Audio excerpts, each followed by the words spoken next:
بالکل آسان ہے جی بسم اللہ الرحمن الرحیم قل هو اللہ احد اللہ الصمد. اللہ الصمد کی تکرار 100 مرتبہ، اس کے بعد لامی یلد ولم یولد ولم یکن لہ کفوا احد.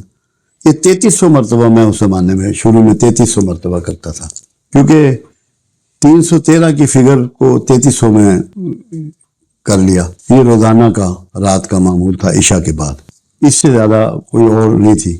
بعد میں مجھے اجازت دے دی گئی کہ آپ اس کو 24 گھنٹے کریں، مطلب ہے تعداد کو بیچ میں سے منہا کر دیا گیا. جی پھر میری بہت زیادہ ہو گئی اس پہ، جی یہاں تک ہے کہ میری بھوک اڑ گئی، میں کھاتا نہیں تھا، پانی بس پیتا رہتا تھا، جی سوتا نہیں تھا. جی تقریباً سالوں میں شاید 1 گھنٹہ کہیں روز کا سویا ہوں یا 2 گھنٹے شاید. اچھا سالوں میں یہ معاملہ جو ہے وہ ماشاء لگا رہا. اس ذکر نے اڑا کے رکھ دیا نیند کو اور بھوک کو، جی سارے جذبے ساری سوچیں.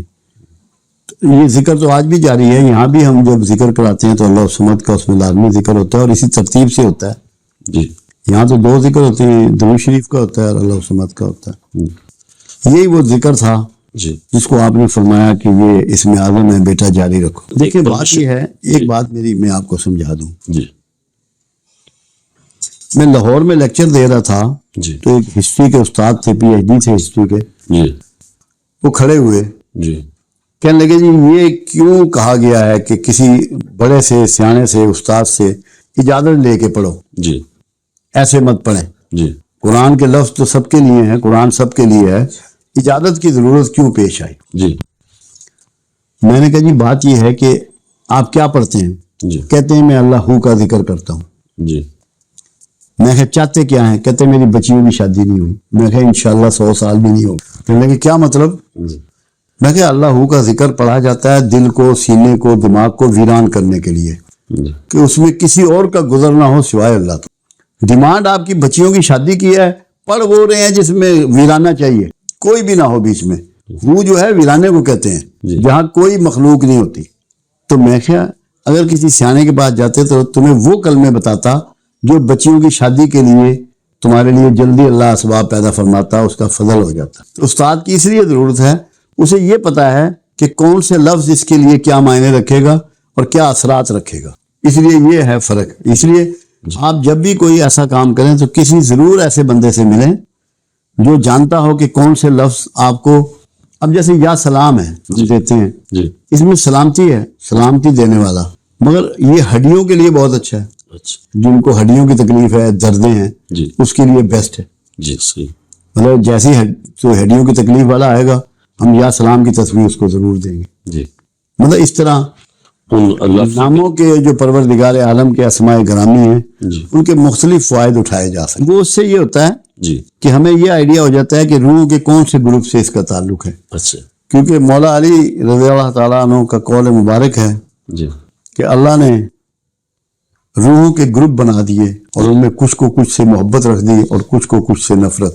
جی تو ان گروپوں کی تخصیص کا کچھ آئیڈیا ہمیں ہو جاتا ہے. جی ویسے تو اس کا جو بھرپور علم تھا دنیا میں وہ تو محی الدین ابن عربی رضی اللہ تعالیٰ عنہ سے جی ثابت ہے. بالکل پاکستان میں ہمارے پروفیسر احمد رفیق اختر اس کے کافی ماہر ہیں، جی مگر شدھ بدھ ہمیں بھی ہے، صحیح ماشاء اسی کو ہم ماشاء پریکٹس کرتے ہیں. اس کو ایسے بھی کہہ رہے ہیں غیر رحمانی اور رحمانی الفاظ ہیں. جی جو ابجد کی لفظ سورہ فاتحہ میں آتے ہیں اور جو لفظ حروف مقطعات میں آتے ہیں 14 حروف مقطعات میں، یہ سارے رحمانی الفاظ ہیں. جو اس میں فعال نہیں کرتے سورہ فاتحہ میں اور اس میں اپنے حروف مقطعات میں، جی وہ غیر رحمانی کہلاتے.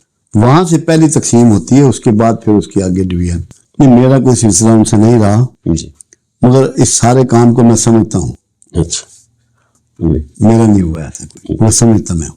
کیونکہ ایسا ہوتا ہے جب آپ جنگلوں میں ہوتے ہیں، دریاؤں میں ہوتے ہیں، 2 جگہ، جی دریا یا جنگل، جی پانی میں ہیں یا جنگلوں میں ہیں، جی اور کوئی مخلوق آپ کی مدد کے لیے وہاں موجود نہیں ہے، جی تو اللہ کے فضل سے رجال غیب وہاں آپ کی کوآرڈینیشن اور کوآپریشن کے لیے پہنچتے ہیں. وہ ان کا کام ہی جنگلوں اور پانیوں میں ہے. تو جو یہ صوفی ہوتے ہیں جو زیادہ عبادت گزار ہوتے ہیں، ان کا میکسیمم ٹائم جو ہے پہلے زمانے میں جنگلوں اور پانیوں میں گزر. بے شمار ایسے اولیاء اللہ ہوئے ہیں جو پانی میں رہتے تھے، پانی کے کنارے بیٹھے رہتے تھے، پانی کے اندر اترتے تھے، جنگلوں میں رہتے تھے، تو وہاں جنات سے بھی ان کی ملاقات ہوتی تھی اور رجال غیب سے بھی ہوتی تھی. میں آپ کو بتاؤں بات سچی، جی ایک علم ہے جس کو ہم کشف القبور کہتے ہیں، میں نے سیکھا ہوا، مگر میں اس کو اپلائی نہیں کرتا کیونکہ اس میں کوئی مقصدیت نہیں ہے، کوئی قبولیت نہیں ہے اللہ کے ہاں اگر وہ علم استعمال کریں. اللہ کے ہاں تو قبولیت یہ ہے کہ کتنی اللہ سے گریہ زاری کرتے ہو، کتنی معافی مانگتے ہو، کتنے اس کی مخلوق کی خدمت کرتے ہو، کتنے رسول اللہ صلی اللہ علیہ وسلم کے طریقوں کے مطابق زندگی گزارتے ہو یا لوگوں کو گزارنے کی تلقین کرتے ہو.